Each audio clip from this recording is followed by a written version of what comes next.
if you live in a metro city, you take for granted that there's drag shows and queer nights and potlucks. But if you're in the middle of nowhere in, Alabama or Alaska or something, you certainly don't have those options. And there's more people around you than you think there are.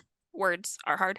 Um, and apps like this can help you find that. You might think you have no community, but there's pockets. And if there's not online, I think through COVID, we all know that Zoom is better than nothing and text is better than nothing. So if you can feel that sense of attachment, get emotionally attached to people's posts, the more you see someone online, you know that they're like they got engaged and now they're married, things like that. And you make your little queer online little nest of folks.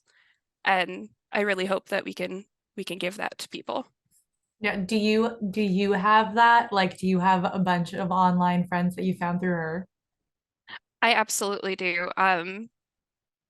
A moderator myself when I started early on, and now I am in charge of the moderators. Now it's created a very weird friendship of people that have been around me online moderating for so many years that now I know when things happen, I get birthday texts and things like that.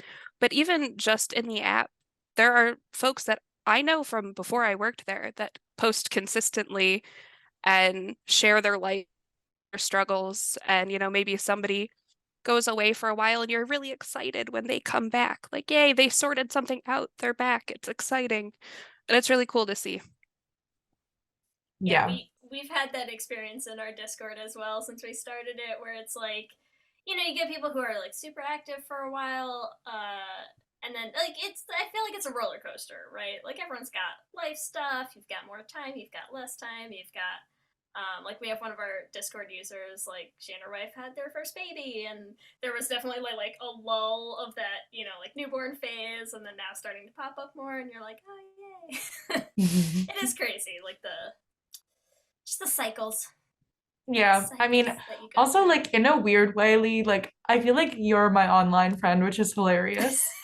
Like, you know what I mean? Like Yeah, I know. I we mean, almost anytime I'm on my phone, like Kelsey's just like, "How's Ellie?" And I'm like, "Good." yeah. It's And fine. like we have met in person, but like the amount of interactions we have, like we have 90% of our interactions I mean, online. more. I would say more than that. Yeah, 95. yeah, yeah. And yet, like I always say this, but I'm like, like you're one of the most consistent relationships in my life for the past 6 years. Is like every single week I will talk to Lee, right? Like, and I feel like there's a lot of other people like that. Like maybe they're not recording their conversations and they're just having them in private, maybe they don't publicize them to the whole world, but like Wow. there's Yeah. a Who lot. would do that? Yeah. Like, who thinks they're that Yeah, right. interesting? Crazy.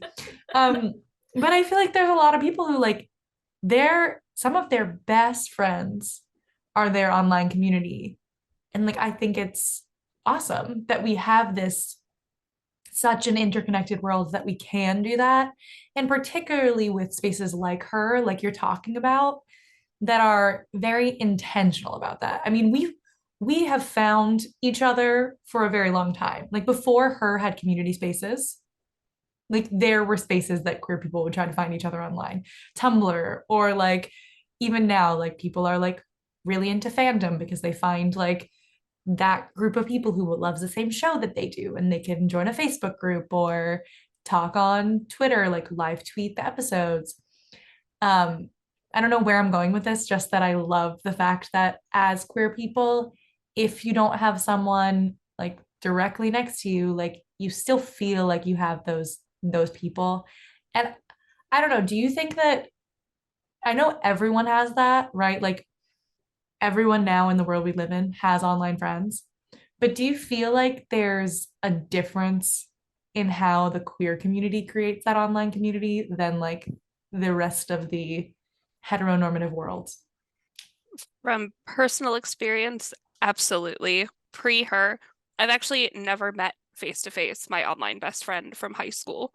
Yep, And sounds we right. found each other on a different website and we were going through some things, figuring out, am I gay? Am I bi? That sort of thing. And we just it was very easy to be like, oh, you're like me. Let me unpack all of my baggage and trauma. Oh, you still want to talk to me? And that's so much easier. I feel like in the digital age, we're sort of quicker, good, bad, or otherwise, to sort of be like, this is what I'm about. And this is my issue. What's yours? Oh, cool. You still want to be that person? Let's talk. Whereas in person, you're like kind of hiding and who are they? Who am I? And at least I won't throw anybody else under the bus, but for me, I'm just like making jokes I would never make in person, or maybe giving details I would never give in a first meet with somebody else online, because you sort of have that 1,000-mile distance between you.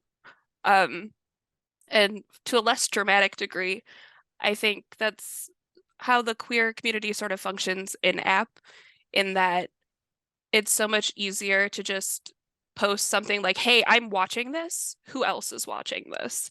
And get 10 people like, oh my God, she's such a bitch. Never